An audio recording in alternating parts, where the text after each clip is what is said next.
Dios le bendiga, muchas bendiciones, siempre agradeciendo a nuestro Altísimo Dios por llegar a sus hogares, a sus vidas, que usted nos permita el poder llegar con este mensaje de esperanza, este mensaje de salvación, usando los medios de comunicación, las redes sociales, podamos llegar con esta palabra, porque la palabra de Dios, dice en Hebreos 4:12, es viva y eficaz, más cortante que una espada de dos filos. Y esa es la palabra de Dios, es la palabra que penetra hasta discernir los pensamientos más profundos, que parte el alma, el espíritu. No es la palabra del hombre, es la palabra que puede cambiar y transformar su vida. Por eso, esta es la oportunidad de poder compartir esta hermosa palabra, pero también queremos saludar al reverendo Josué Ascarruz, a su amada esposa. Muchas bendiciones a cada pastor, a todas las vidas que nos sintonizan, sin poder decirles que en Cristo Jesús hay bendición, hay esperanza. Bueno, vamos a poder continuar con el estudio del libro de los Hechos de los Apóstoles, pero también le decimos los Hechos del Espíritu Santo. Este estudio nos está llevando a conocer la historia de la iglesia. Vamos a ir ya al capítulo 4, versículo número 32 del libro de los Hechos de los Apóstoles. Leemos entonces en esta hora con la bendición del Padre, del Hijo y del Espíritu Santo. Dice el verso 32, y la multitud de los que habían creído era de un corazón, de un alma, y ninguno, dice, ninguno decía ser suyo propio nada de lo que poseía, sino que tenían todas las cosas en común. Y con gran poder los apóstoles daban testimonio de la resurrección del Señor Jesús, y abundante gracia era sobre todos ellos. Así que no había entre ellos ningún necesitado, dice el verso 34, porque todos los que poseían heredades o casas las vendían y traían el precio de lo vendido y lo ponían a los pies de los apóstoles, y se repartía a cada uno según su necesidad. Entonces José, a quien los apóstoles pusieron por sobrenombre Bernabé, que traducido es hijo de consolación, levita, natural de Chipre, como tenía una heredad, dice, la vendió y trajo el precio y lo puso a los pies de los apóstoles. Vamos a ir al capítulo 5, verso 1.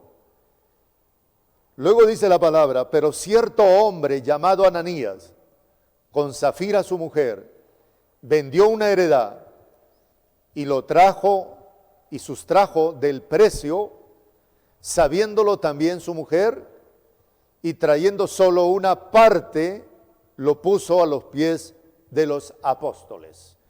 Hasta aquí la palabra de Dios. Vamos a elevar una oración. Oramos entonces.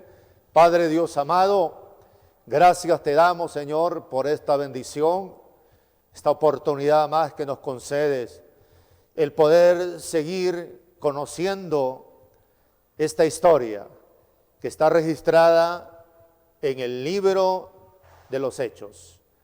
Háblanos en este día, Señor, conforme la necesidad de cada uno. Puedas tú ministrar y que esta palabra sea para edificación, exhortación y consolación. Te lo pedimos, te lo rogamos, Señor, en el nombre de Jesús de Nazaret. Amén y amén. Gloria a Dios. Vamos a continuar entonces en este estudio del libro de los Hechos de los Apóstoles. Queremos recordar lo que Jesucristo había declarado ya en el capítulo 1 del libro de los Hechos. Y Jesús decía, y recibiréis poder. Dice, y recibiréis poder y me seréis testigos en Jerusalén, en Judea, en Samaria y hasta lo último de la tierra. El Señor declaraba esto, amén, cuando ya el Señor había resucitado y momentos antes de poder ascender, de poder irse ya con un cuerpo glorificado. Los apóstoles, los discípulos estaban en el monte del Olivar y Jesús les recuerda estas palabras: no se vayan de Jerusalén hasta que seáis investidos de poder de lo alto, porque cuando venga el poder serán testigos. En otras palabras, serán mártires, pero empezarán testificando en Jerusalén, en Judea, Samaria y hasta lo último de la tierra. En Hechos 1:8, el Señor nos da la clave en la historia del libro de los Hechos, la historia de la iglesia. Entonces la palabra nos dice que en esta historia que está registrada aquí en el libro de los Hechos, dice que empezarán siendo testigos primero en Jerusalén, luego en Judea, en Samaria y hasta lo último de la tierra. La historia del libro de los Hechos primero registra los acontecimientos en Jerusalén. O sea, la historia va a desarrollarse primero en Jerusalén. Eso lo estamos viendo en los primeros capítulos en el libro de los Hechos. Luego pasaremos a Judea, luego Samaria y hasta lo último de la tierra. Pero en cuanto a los acontecimientos en Jerusalén, ahí hemos visto acontecimientos importantes. Por ejemplo, Pentecostés. Pentecostés es una de las fiestas más importantes que celebraba el pueblo judío. Estaba la fiesta de la Pascua, estaba la fiesta de los panes sin levadura, y habían fiestas importantes, pero Pentecostés era una fiesta que reunía al pueblo judío en Jerusalén. Este es uno de los acontecimientos que registra el libro de los Hechos. Precisamente en esta fiesta es que se dio cumplimiento al derramamiento del Espíritu Santo. Fue en esta fiesta del Shabbat. Se le conoce a la fiesta del Shabbat, la fiesta de las cosechas, donde la presencia y el Espíritu Santo descenderá sobre 120 entre hombres y mujeres, y vendrá esa manifestación, dice, como un viento recio, amén, un estruendo, como llama de fuego asentándose sobre sus cabezas y hablando en nuevas lenguas. Este acontecimiento de Pentecostés es lo que vimos. Luego vimos otro acontecimiento, es el primer sermón de Pedro. La multitud estaba dividida. Unos dicen que estaban glorificando a Dios, unos estaban maravillados porque hablaban en sus propias lenguas, pero otros decían están ebrios. Allí es que Pedro en su primer sermón predica esta palabra y Pedro dice no están ebrios, pues es la hora novena o es la hora tercera, es las 9 de la mañana. Y Pedro da un sermón donde el mensaje es Cristo. Es Cristo el Mesías, que murió en manos de inicuos, pero resucitó y la muerte no pudo retenerlo. Otro de los acontecimientos que vimos fue la sanidad del paralítico en la puerta del templo. Después de que se dio el derramamiento del Espíritu Santo, ya los apóstoles y discípulos Los 120 que estuvieron en el aposento alto, pues ahora llenos del Espíritu Santo, Pedro y Juan, no pudieron darle una limosna a ese paralítico. Ese hombre estaba pidiendo limosna. Pedro y Juan dijeron, no tenemos oro ni plata, pero en el nombre de Jesús levántate y anda. Inmediatamente se restableció, a aquel hombre se le afirmaron los pies y comenzó a saltar, a alabar y allí a ingresar al templo. Esto fue notorio en todo Jerusalén, de tal manera que se dio otro acontecimiento. Estamos viendo la sanidad del paralítico, pero ahora viene otro acontecimiento. Una multitud viene a la puerta del templo. Pedro y Juan están allí, el paralítico está en pie, la multitud se ha juntado, han quedado impactados por el milagro, por la sanidad de este paralítico. Ahí Pedro da su segundo sermón. El segundo sermón de Pedro. En este segundo sermón, Pedro declara estas palabras. Vamos a recordar en el capítulo 3, verso 15, dice de Hechos, y matasteis al autor de la vida, a quien Dios ha resucitado de los muertos. Matasteis al autor de la vida. En este segundo sermón, Pedro, en el pórtico, en la entrada del templo, le da el mensaje. Jesucristo es el autor de la vida. Y luego en el capítulo 3, verso 19 dice, así que arrepentíos y convertíos, para que sean borrados vuestros pecados y para que vengan de la presencia de Dios tiempos de refrigerio. Un mensaje poderoso. Este segundo sermón que Pedro estaba declarando llevó a la conversión de 5,000 varones. Y el número de los varones era de 5,000. Los que habían entendido, habían aceptado el mensaje al Mesías. Pero ya avanzando, hay otro acontecimiento en el capítulo 4. Y es que a causa del mensaje de Pedro, este segundo mensaje, Pedro hablando de que Jesús es el Mesías, Jesús ha resucitado. Dice que el jefe de la guardia y los sacerdotes echaron mano a los apóstoles, a Pedro y Juan, y los pusieron en la cárcel. ¿Por qué? Porque estaban resentidos, dice. Capítulo 4, verso 2. Resentidos de que enseñasen al pueblo y anunciasen en Jesús la resurrección entre los muertos. Estaban resentidos. No podían soportar el nombre de Jesús. Jesús ha resucitado. Es ahí que se da otro acontecimiento en Jerusalén. Y es que después, al día siguiente, son llevados al Sanedrín judío.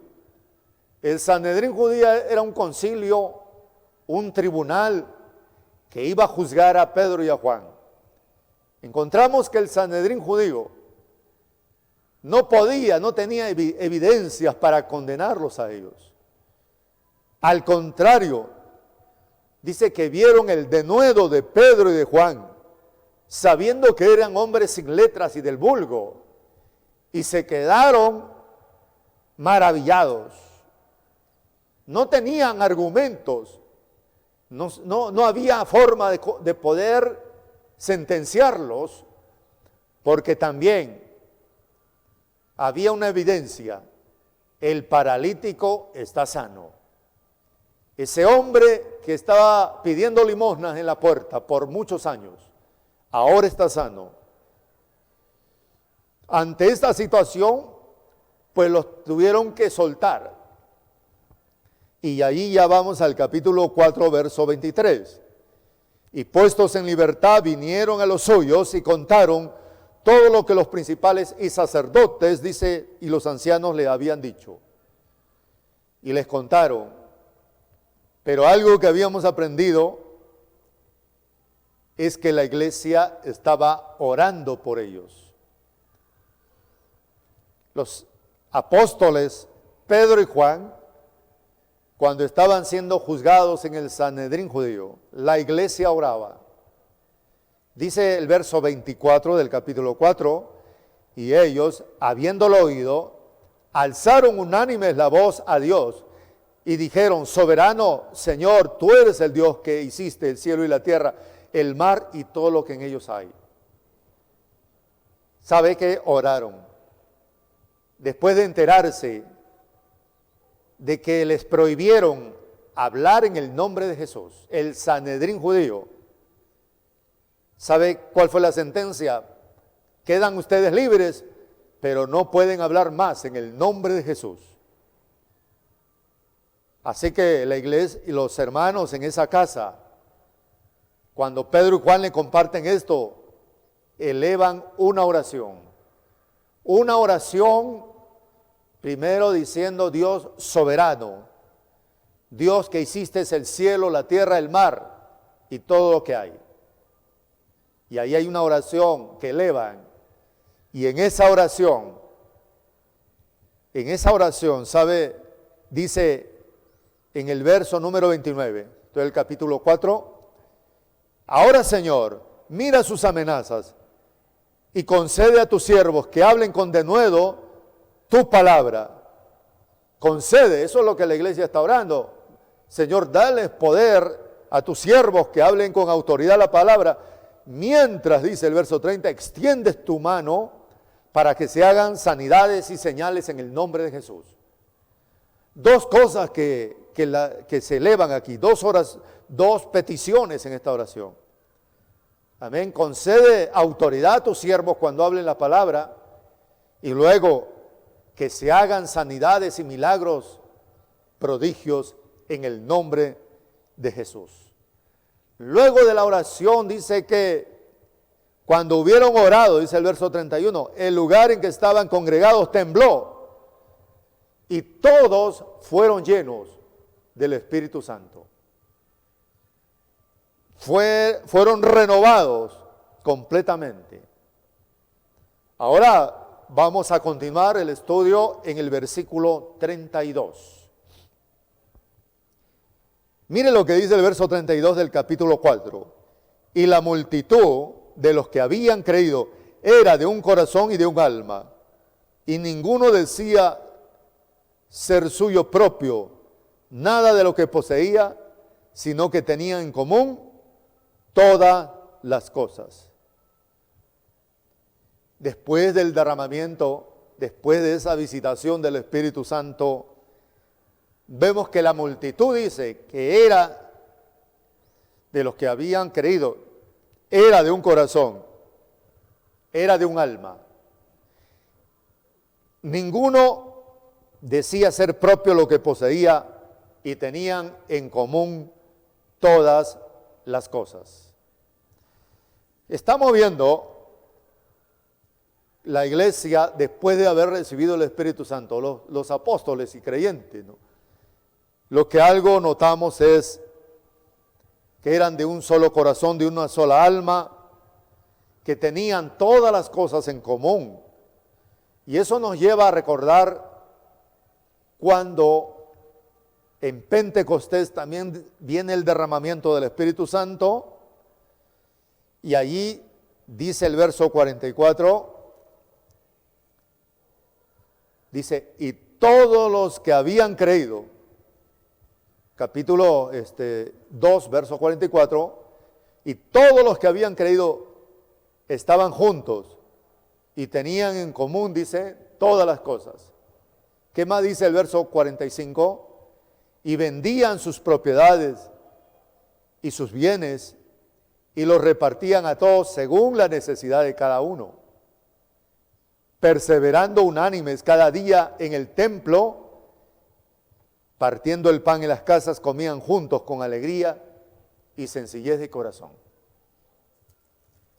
Aquí notamos algo que la Biblia nos muestra, el libro de los Hechos,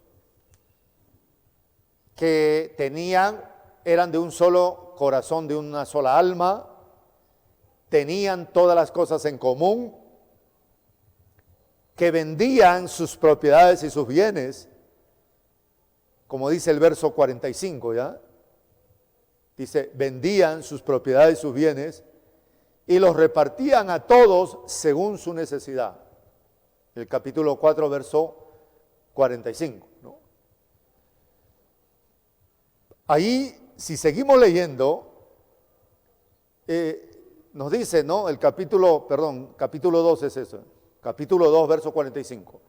Pero vamos a pasar ya al capítulo 4, verso 33. El capítulo 4, verso 33 dice, y con gran poder, los apóstoles daban testimonio de la resurrección del Señor Jesús, y abundante gracia era sobre ellos. Con gran poder. Mire, daban testimonio del Señor Jesús. Aquí algo que nos muestra el libro de los Hechos, que a la llegada del Espíritu Santo, cuando el Espíritu Santo desciende, el Señor obra ese cambio. Hay una autoridad para predicar la palabra. Dice, con gran poder los apóstoles daban testimonio, pero con gran poder los apóstoles también oraban por los enfermos. Algo que también trajo el Espíritu Santo en Pentecostés fue esa compasión por los que menos tenían. Pentecostés también trajo esa unidad. Estaban juntos, unánimes, tenían todas las cosas en común. Esto de que vendían sus propiedades y los repartían según su necesidad. Pentecostés trajo compasión por los más necesitados, los que menos tenían, los que no tenían recursos económicos. Y si seguimos avanzando, en el capítulo 4, verso 34, la palabra de Dios nos dice, así que no había entre ellos ningún necesitado, porque todos los que poseían heredades o casas, las vendían y traían el precio de lo vendido.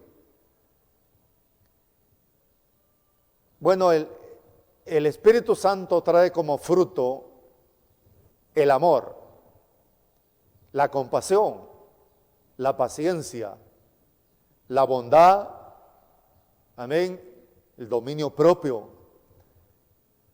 Pero entre la esperanza, la fe y el amor es mayor. Y algo que vemos aquí, el fruto del amor. Hubo un derramamiento del Espíritu Santo, pero también notamos que aquí hubo un derramamiento del amor de Dios. Porque no se podría hacer esto si no habría un derramamiento del amor de Dios. Esa compasión por el más necesitado, de tal manera que no había entre ellos ningún necesitado, porque el que más tenía económicamente, podía auxiliar al que no tenía. Porque en la iglesia siempre hubo diferentes clases. Hay de los que tenían mucho, los que tenían muy poco y casi los que no tenían nada. Hoy día se quiere hablar de una iglesia de la prosperidad, donde no hay necesidad, donde no hay pobres, no hay quien pase hambre. Pero en todo tiempo, y si vamos a la Biblia, y estos versículos nos demuestran, amén, que el que más tenía podía dar al que menos tenía. La iglesia es el cuerpo de Cristo, ¿no? Somos integrantes del cuerpo de Cristo. Y si una parte del cuerpo se duele, todos también se duelen. Si una parte del cuerpo recibe honra, dice, todos recibimos honra, nos gozamos. Gloria a Dios. Hubo un derramamiento del amor entonces. Un derramamiento del Espíritu Santo trajo ese fruto, porque hoy día se habla del derramamiento del Espíritu Santo. La señal es hablar en lenguas, la señal es predicar, pero también la señal es el fruto, ese fruto que debe manifestarse. Había un fondo para apoyar. ¿Cómo no habría un fondo si los que más tenían podían apoyar a los que menos tenían? Había sensibilidad, había misericordia. Hoy día se ha perdido la sensibilidad, esa sensibilidad que no debe perderse. Pero no podemos perder la sensibilidad. Amén. El orar, el que puede orar por su hermano, orar unos por otros, pero si no tiene y usted tiene, pues tiene que apoyarle. ¿Quién es su prójimo? Decía alguien. ¿Y quién es mi prójimo? Decía un judío. Pues para el judío, su prójimo era otro judío y nadie más. Pero prójimo no es solamente el judío de su misma nación.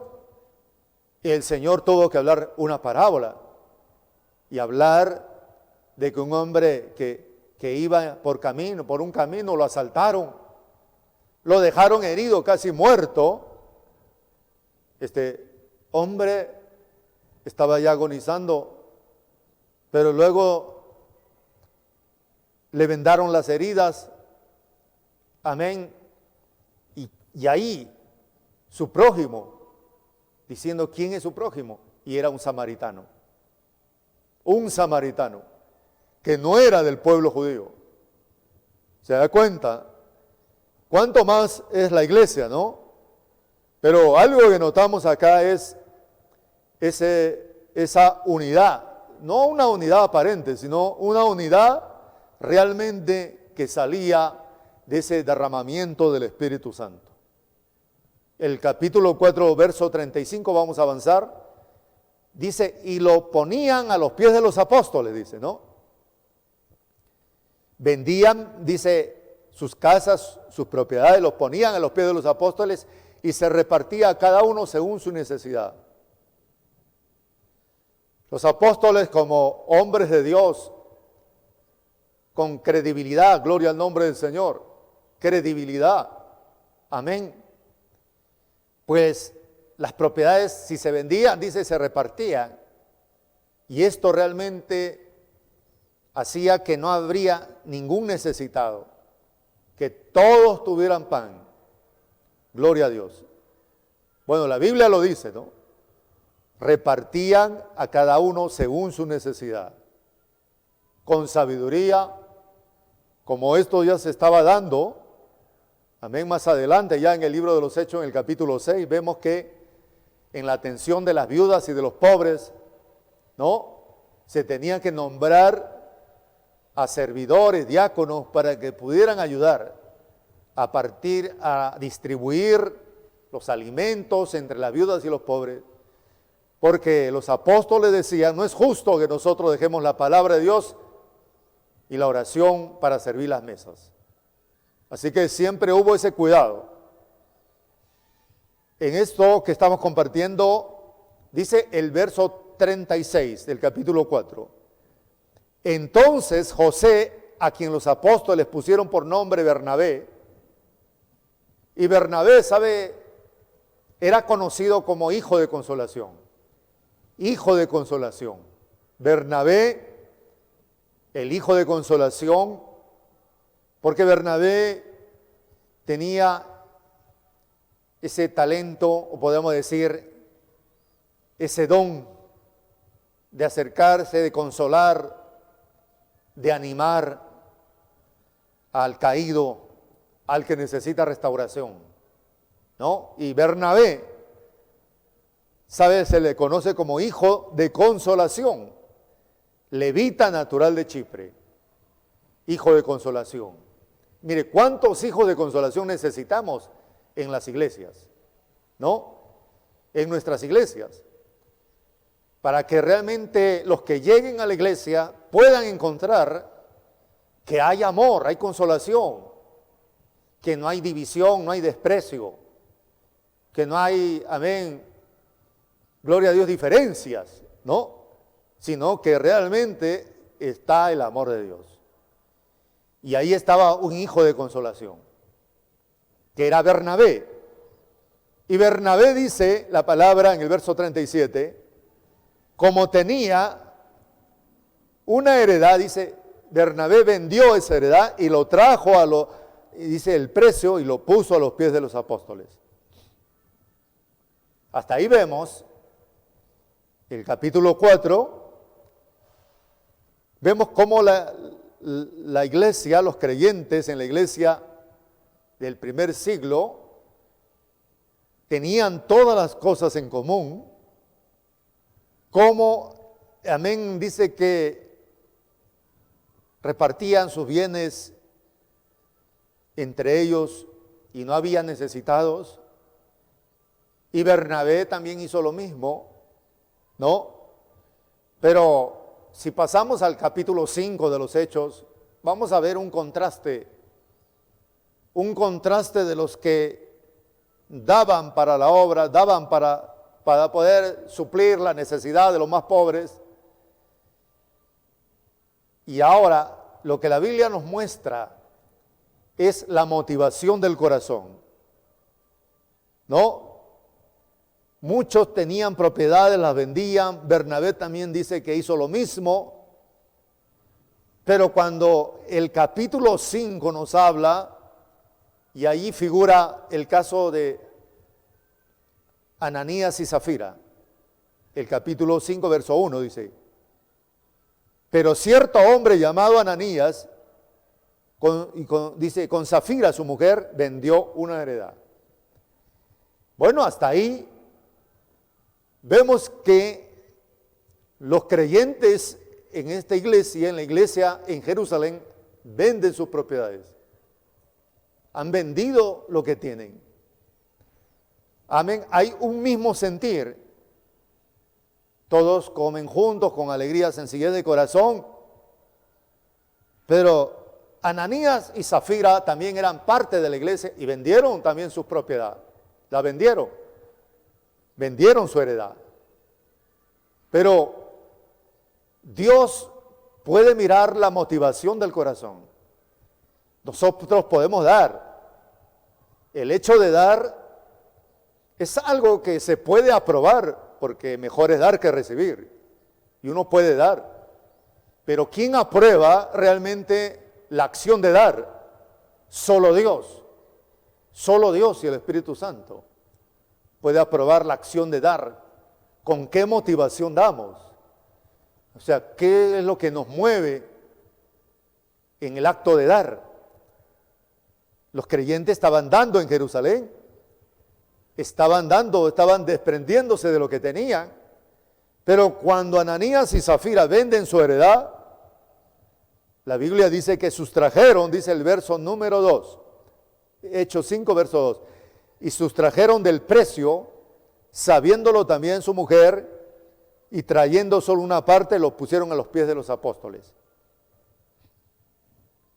Sustrajeron del precio, ¿no? Cuando damos, ¿cuál debe ser la actitud cuando damos? Debe ser, amado hermano, con la actitud de la gratitud. Cuando uno está agradecido, uno tiene el ánimo de hacer, el ánimo de actuar, y cuanto más si uno está agradecido, puede dar. El dar con gratitud es lo que cuenta. El dar con gratitud.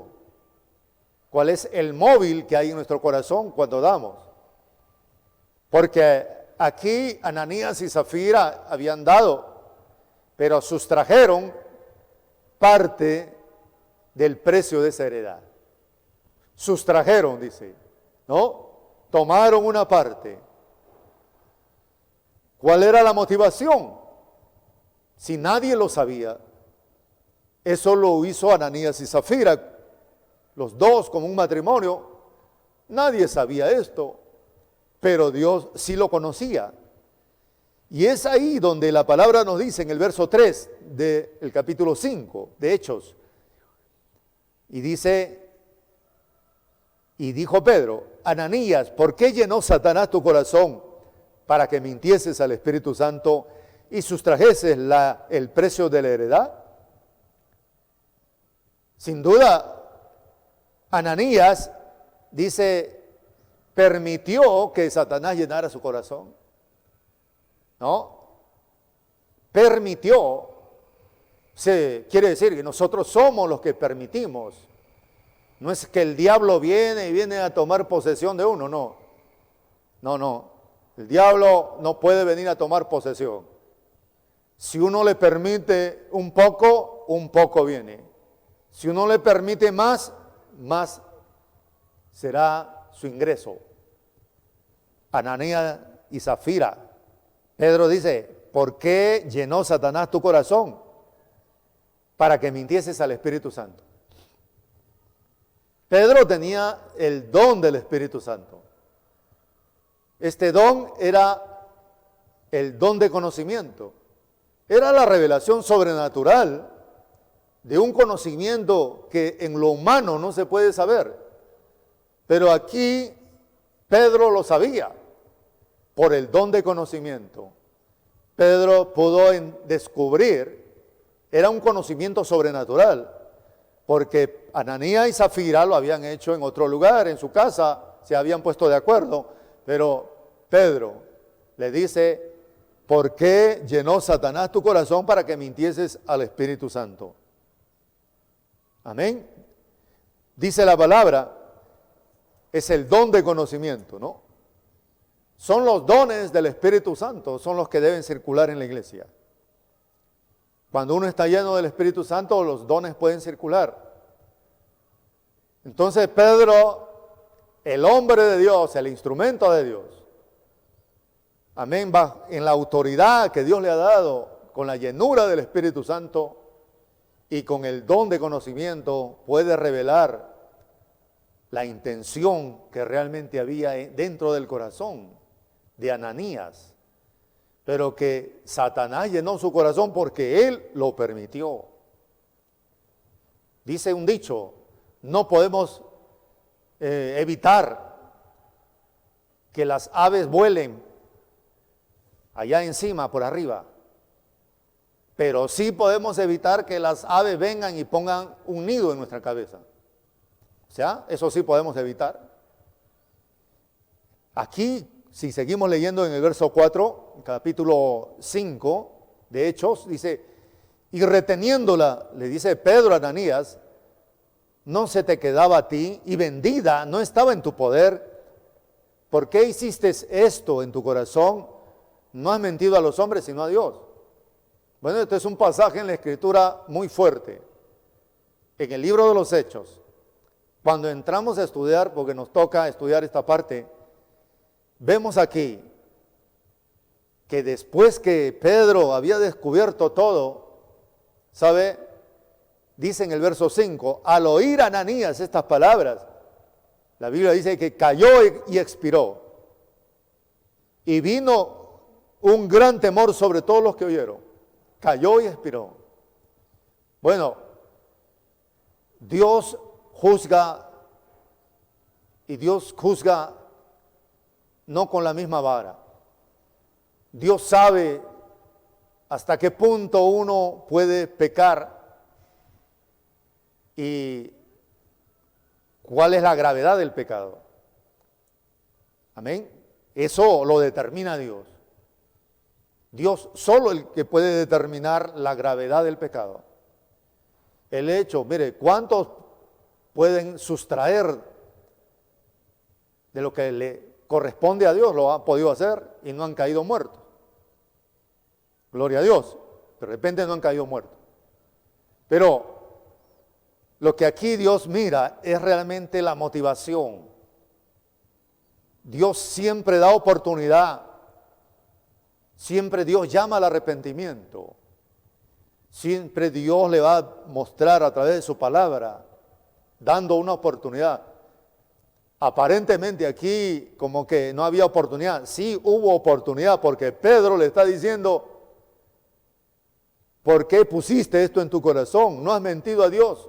Perdón, no has mentido a los hombres, sino a Dios. Este era el momento para que Ananías se arrepienta. Era el momento para que Ananías reflexione y caiga de rodillas y pida perdón a Dios.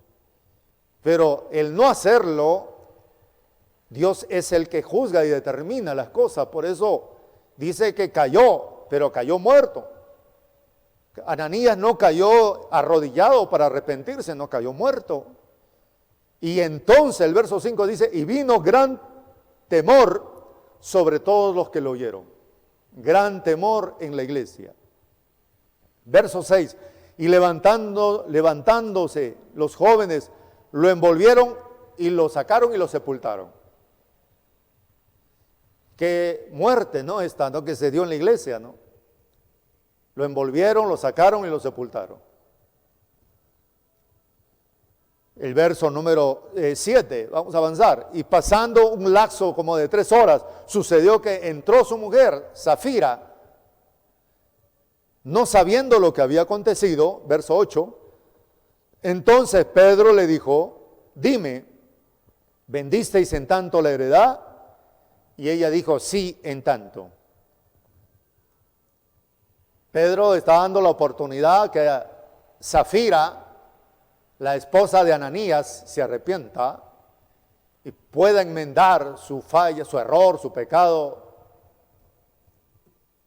Y sin embargo, dice la palabra, dice, ¿vendisteis en tanto la heredad? Y ella dijo, sí, en tanto. Versículo 9. Y Pedro le dijo, ¿por qué convinisteis en tentar al Espíritu del Señor? He aquí la puerta, a la puerta, dice, los pies de los que han sepultado a tu marido y te sacarán a ti. Qué mensaje, ¿no? Recuerde que Pedro había predicado el primer mensaje, su primer sermón en Pentecostés. Pedro había predicado su segundo sermón en la puerta del templo a causa del paralítico que fue sanado. Acá hay otro mensaje de Pedro, pero este es un mensaje de juicio. Este es un mensaje, amén, porque Dios es el que da oportunidad. Pero el mensaje era fuerte. ¿Por qué convenisteis en tentar al Espíritu del Señor? He aquí a la puerta los pies de los que han sepultado a tu marido y te sacarán a ti. ¿Y sabe qué sucedió? Dice el verso 10. Y al instante ella cayó a los pies de él y expiró. Y cuando entraron los jóvenes la hallaron muerta y la sacaron y la sepultaron junto a su marido. El problema no es morir. El problema es morir sin Dios, en pecado, en rebelión. Amén. El problema es morir así. Al final, todos, tarde o temprano, tenemos que transitar por la muerte. Todos, cualquiera de nosotros. Pero el poder morir en Cristo es una cosa. Amén. Y morir de esta manera es otra cosa. Pero Dios es un Dios de misericordia. La iglesia vio todo esto, dice. Y de tal manera, ya en el verso 11 dice que vino gran temor, dice, sobre toda la iglesia. Vino gran temor y sobre todos los que oyeron. Esto no había sucedido antes. Se estaba dando en la iglesia. Amén. Se da cuenta que hay quienes daban. Uno puede hacer cosas para Dios, pero ¿cuál es la motivación con que hacemos las cosas para Dios? Aquí lo que la Biblia nos muestra en el libro de los Hechos, que Dios miró la motivación del corazón de Ananías y Zafira.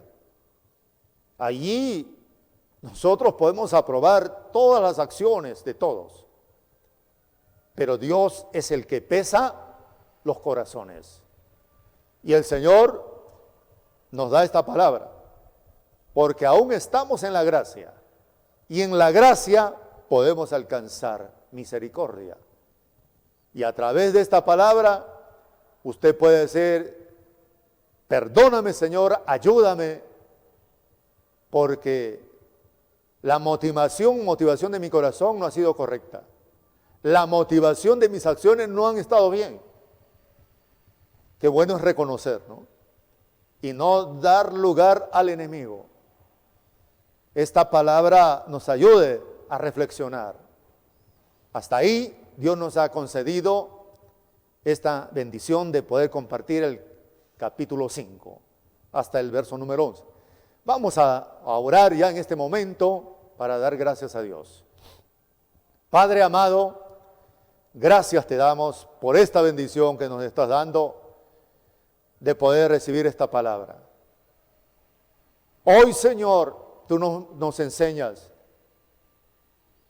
que debemos servir, debemos hacer lo correcto, que la motivación de nuestro corazón sea la correcta.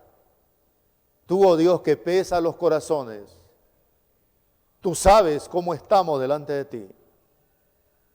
Tú eres el que puede, Señor, juzgar rectamente. Aquí estamos, a la luz de tu palabra, para rogarte, oh Dios, que nos ayudes a entender que cuando hay acciones en las cuales tú te agradas, entonces tú nos bendecirás. Pero si no te agradas, entonces nuestra ofrenda será como la de Caín, una ofrenda que no sube como olor fragante. Que nuestra ofrenda, nuestras acciones sean las más correctas. Perdónanos, Dios mío, y ayúdanos en esta hora. Te lo pedimos, Padre, en el nombre de Jesús. Gracias, Dios. Gracias, mi Dios. Amén y amén. Gracias, Señor. Dios le bendiga mucho. Esta ha sido la enseñanza del libro de los Hechos. Siga usted escudriñando la palabra, que será bendición para su vida. Vamos a dejar esta parte también en las peticiones, en la oración, y Dios está dispuesto también a responder a cada necesidad. Amén. Dios me lo bendiga. Amén.